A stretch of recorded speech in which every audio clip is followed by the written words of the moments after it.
Welcome to Sports Time with Chris. Today I have a little bit of a shorter episode, something pretty quick. The 49ers had an exciting Thursday night football win against the Seattle Seahawks in one of the most aesthetically pleasing games you will ever see, with the Niners rocking their 94 white throwbacks and the Seattle Seahawks rocking their throwbacks as well. I saw someone on Twitter suggest that they do Throwback Thursdays for Thursday night football games, and that is actually a really, really good idea, and I would love to see that personally. They used to do Color Rush on Thursday night football. I would love to see that change to Throwback Thursdays. So NFL, if you can make that happen, man, that would be pretty awesome. And also for anyone who might be a Utah Jazz and Utah Hockey Club fan, or a fan of one or the other or both, they both had victories last night as well. So big time, big night for someone who is a Jazz, Hockey Club, and 49ers fan. And surprisingly, there are a couple of people on Twitter who fall into that exact category. I thought I was pretty unique, but it turns out there were more people just like me. So that was awesome. The Hockey Club won in overtime. Gunther had the game-winning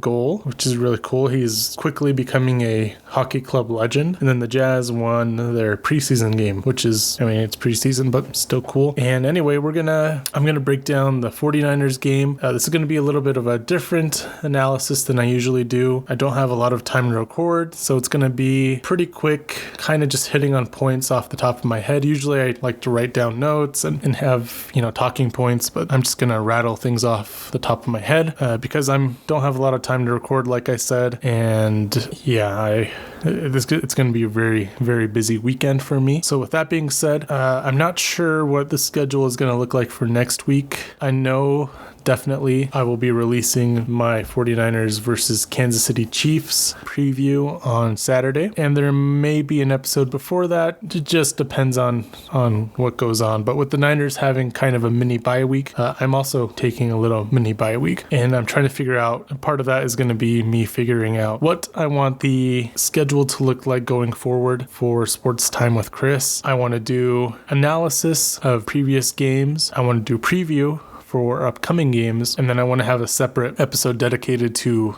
local Utah sports, I guess I should say. So yeah, stay tuned. If you haven't, please subscribe and follow the podcast on Spotify if you're there, or on YouTube. And I really appreciate it. Stay tuned so that you can so when I do drop episodes, you'll know when they're out. Anyway, that's enough rambling for now. Let's get into this 49ers win at Seahawks analysis. The 49ers beat the Seahawks 36-24. This is a big-time win for this team who desperately needed it. Although the scoreboard suggests that this was a high-scoring game for the Niners, it was more of a grindy, gritty kind of win. I said this game would ultimately come down to whoever wants it more, and I think the Niners show that they wanted it more. They shut down Seattle's running attack and played complementary football. There were a few injuries that occurred during the game, and some young players, including rookies, had to step up, and they did big time. Debo and Bosa both had big games. Debo had a long touchdown reception, and Bosa, although he didn't have any sacks, was pressuring Geno Smith all night long, and that's enough against a quarterback like him. They almost gave up a 20-point lead, partially due to some poor special teams which swung the momentum. They're now first in the NFC West and have a little time to heal before their big matchup against Kansas City. Brock Purdy had a good game, but I think he still could have played even better. He had 2 beautiful touchdown passes to George Kittle, which helped seal the win. Kyle Shanahan deserves some credit for adapting when the NFL's leading rusher went down in the first half. This team needed a win just like this. I usually like to start off with Brock Purdy, and like I mentioned, I think he played a good game, but I still think he could have played better. He made some really, really good throws yesterday, including the first touchdown to George Kittle, which was just a perfectly placed ball right at the front pylon where only George Kittle can get it, and it gave him enough time to also, catch it and get both his feet in. A great catch by George as well. The touchdown to Debo made my heart stop a little bit. Purdy threw it up to Debo, who was wide open for a split second, and I think it was a safety that came over. I really thought he was gonna kill Debo. I thought that was gonna be the end. The ball just kind of floated up there, and the defender had time to to either make a play on the ball or hit Debo. And then Debo caught it and did Debo things. He hit his fastest speed since 2019, I believe, according to I think Next Gen Stats had that on the broadcast or on Twitter last night. But Brock had a few missed throws, but he also had some really good throws as well. So I think I just have a really high standard for Brock. I mean, I know Brock has a high standard for himself as well. He didn't play bad. I'm not saying that at all, but I think he could have put the game away a little bit earlier as well. But encouraging, 3 touchdowns, no interceptions. A lot of people were wondering how he would do against this Mike McDonald defense, which he struggled against last year with the Ravens. I mean, the Ravens do have different personnel than the Seahawks, and it's a completely different team, but it was still encouraging to see Brock go out there and play as well as he did. And I think there is still room for improvement, which is good. And I know Brock probably thinks that as well, and he'll continue to work to get better. The running backs, man, Mason, if Jordan Mason didn't get hurt, he was poised to, who knows, he might have had a record-breaking day against that Seattle Seahawks defense. I think he averaged 8 yards a carry or something like that before he went down, and he had multiple explosive runs. I commented to my dad and brother during the game that we have Marshawn Lynch now instead of the Seahawks. But yeah, he had 9 carries for 73 yards. He was averaging 8.1 yards a carry. I think he would have just, 8.1 yards per carry. Let's see, if he had 20 carries, he would have ran for 162. And I think he probably would have gone for more than that, because that Seattle Seahawks defense they didn't have success against him. They had a little bit more success against the other 2 running backs once he went down, but also Guerrero had that long, almost touchdown at the very end of the game to put it away. So it was... We'll have to see what the running back game looks like going forward. It sounds like Jordan Mason's injury is an AC joint sprain. Doesn't appear to be serious, and hopefully he won't be out for a long period of time. But if he is, the Niners are going to have to bring in some other running backs, because Guerrero and Taylor were... Taylor is literally the 4th string running back, or Guerrero is a 4th string running back, and Taylor is 5th at this point. So that's...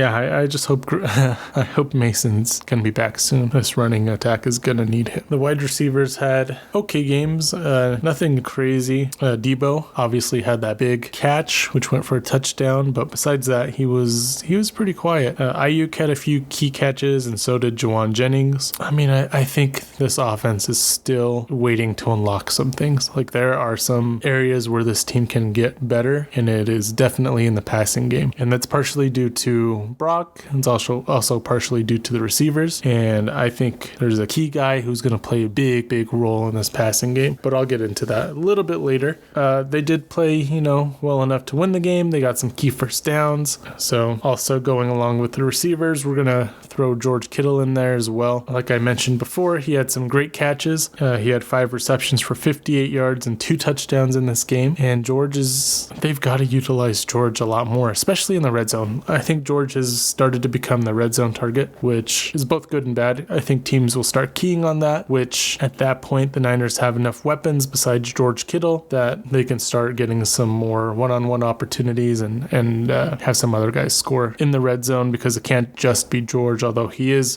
a really good security blanket for Brock, and he is a big part of this team. On defense, I thought this defense played pretty well. They shut down Seattle's running attack, and Seattle, I think going into the game, led the NFL in passing attempts, and Geno Smith threw like 52 times last night, which is way too many times for Geno Smith to be throwing the ball. Wow, yeah, 30 of 52. That's insane. But I mean, they couldn't run the ball. They did a really good job at shutting down Kenneth Walker. I mean, the area where the running backs really hurt the Niners was in the screen game. But once they figured that out, this defense made some really key plays. There was that play with Fred Warner where I think they threw a screen to, I can't remember if it was Walker or Charbonnet, but Fred Warner broke off the block and stopped him just short of the marker and forced a punt. And then they had that really key third down stop in the red zone right before halftime, which really helped the momentum. They had to settle for a field goal there, and ultimately they played really well. They only gave up 17 points, and because one of the touchdowns was obviously on that kickoff return, which I'll talk about special teams more in a minute. But I was impressed with the defense. I thought they played really well. Obviously, they had some key turnovers, including interceptions by two rookies, which was awesome to see. I think they only had one sack on Geno Smith, which I'll talk a little bit more about Bosa in a second here. But yeah, just a good defensive win. I mean, a few things that they can definitely clean up. You can tell the Seahawks were running a bunch out of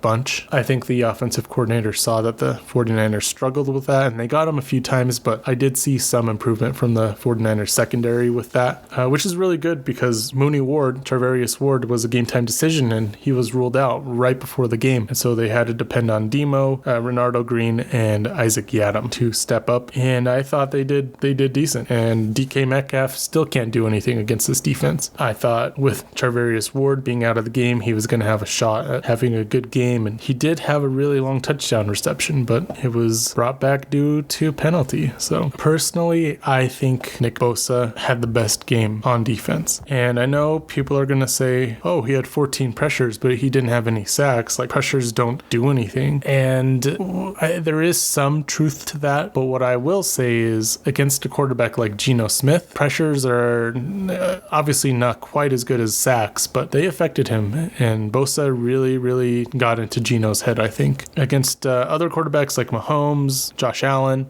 some other guys, then pressures obviously don't matter as much. You want to sack those guys. But in this game, it was enough. And honestly, Bosa was the only guy really doing anything on the defensive line. I mean, he was everywhere, man. He was pressuring Geno. He got so close. There was one point where he knocked the ball out of Geno's hands, and Geno was able to recover it. I think he threw the ball away on that one. Floyd had a few good plays, but man, Bosa, you could tell Bosa really wanted a sack, and I think the rest of the defensive line with him, it just isn't, when it's Bosa, he's the only guy. He's a one-man wrecking crew, and it's hard to expect him to do everything when the other guys random or not. So really good game by Bosa. I really wanted him to get sack as well because I picked that he would get one in underdog, so that was too bad. I only won $1 last night, which was great, and Bosa would have helped me win a couple more bucks. Man, the special teams had a roller coaster of a performance. They had that fumble recovery on that kickoff where Chenault fumbled it and they recovered it. I think that's a situation where the Niners offense has to score a touchdown. I really wanted to see Kyle Shanahan get aggressive there, maybe take a shot right after that play, or go with like a hurry up tempo offense, because the defense, the Seahawks defense was just out there. Go out there again while they're still tired and just up the tempo and push them even more. I think that would have been the move that I wanted to see there, but instead they settled for a field goal, which credit to Matthew Wright, who was signed on Monday morning. He made all 3 of his field goal attempts. They didn't look fantastic, but he made them all, so no complaints there. He also made me appreciate Jake Moody a little bit more because I don't think he had any touchbacks in that game.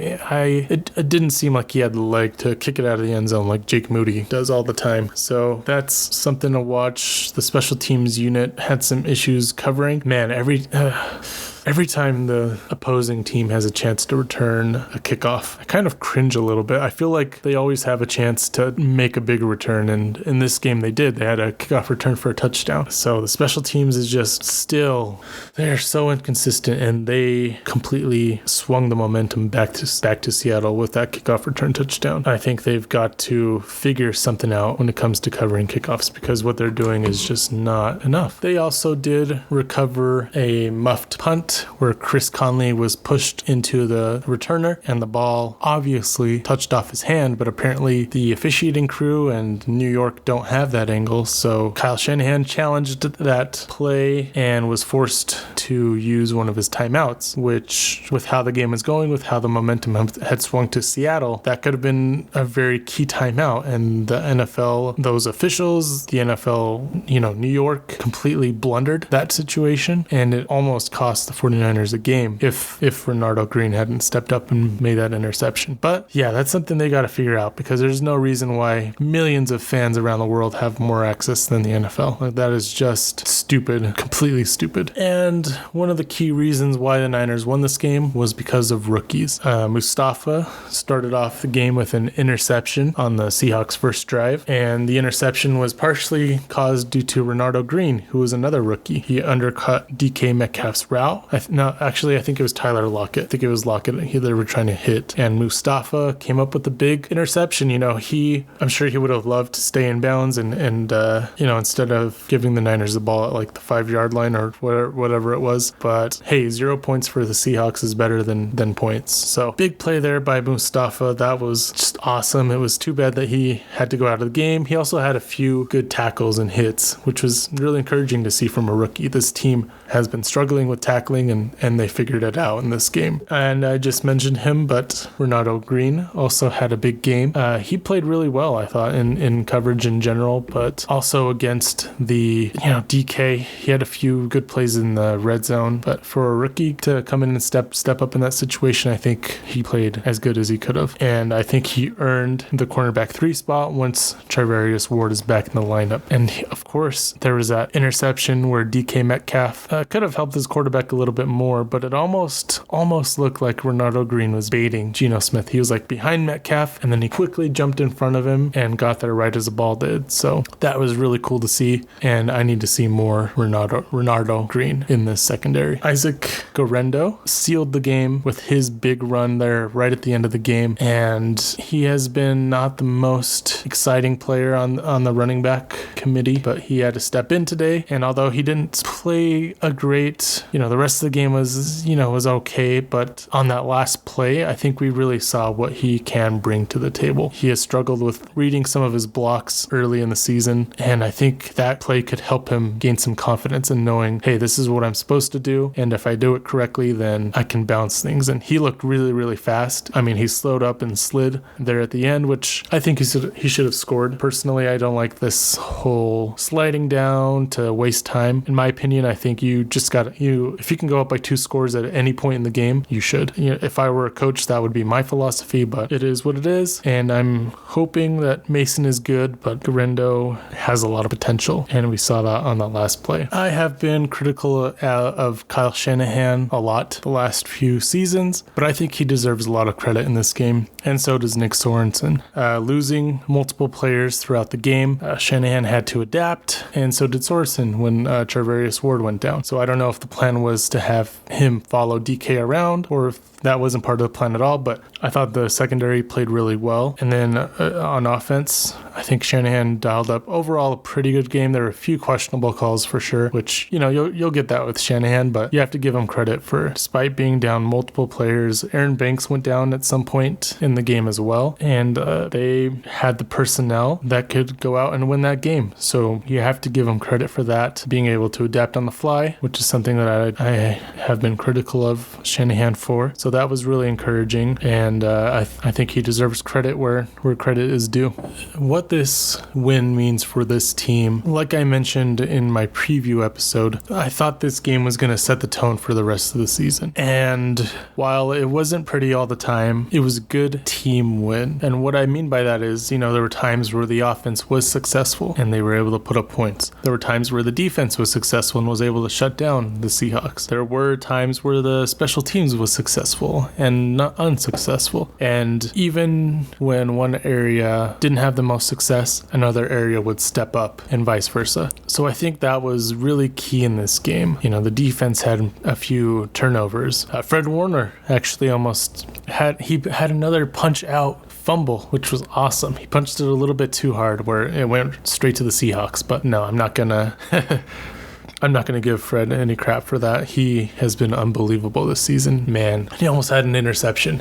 If he would have just gotten that pick, man, I'm rooting for Fred Warner to win Defensive Player of the Year. I think that would be awesome. I love Fred. He's one of my favorite players on the team. But, this game was a lot of fun to watch as a fan. It was, the Niners have given up leads, to the Rams and to the Cardinals. And so to see the Seahawks starting to come back and make it pretty close, I think it was emotionally good for the team to go through, like, oh, they're coming back again. We have to prove, or we have to prove to ourselves that we can win these games and that we can close out when it matters the most. And they did that. And I think that was really good for their psyche and just morale in general. And that's going to be good for the rest of the season.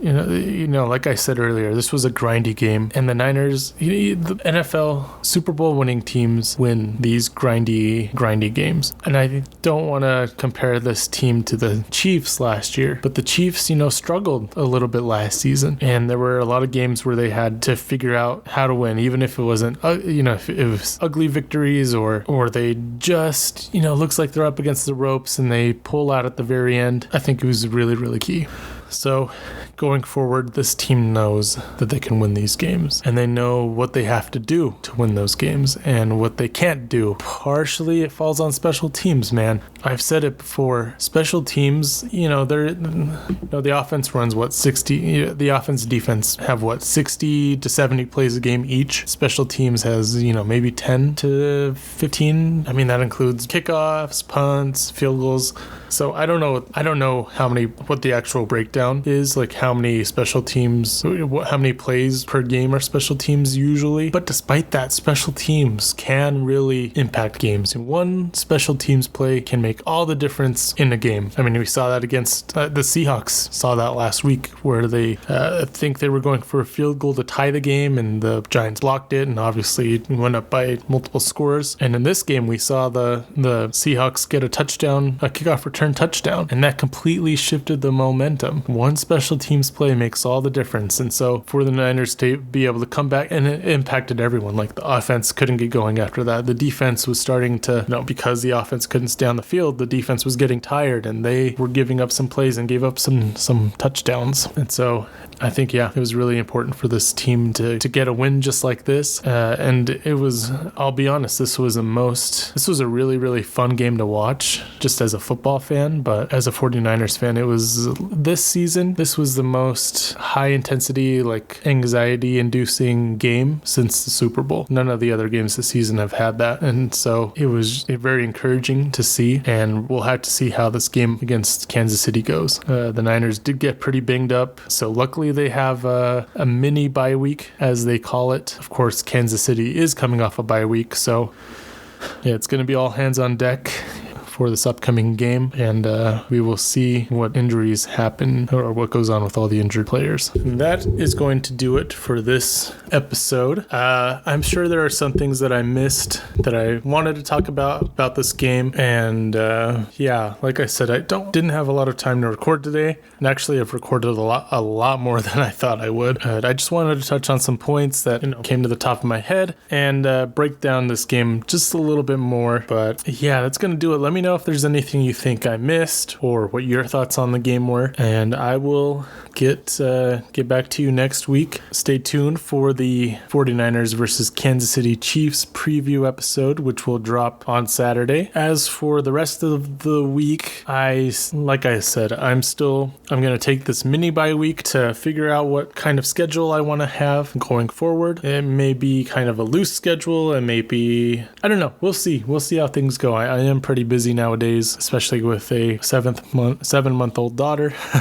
She definitely keeps me busy, as well as working 2 jobs and trying to do a bunch of other stuff. But if you're listening to this episode, I appreciate every single one of you. Please like the video, subscribe, let me know your thoughts on everything. If there's anything you want to see me improve, I want to keep improving as well, and I want to keep this channel growing because I love talking sports, especially football and 49ers, and I just want to keep growing, and this is something I've wanted to do for a long time, and I'm able to do it, which is great. So thank you once again for tuning in. This has been Sports Time with Chris.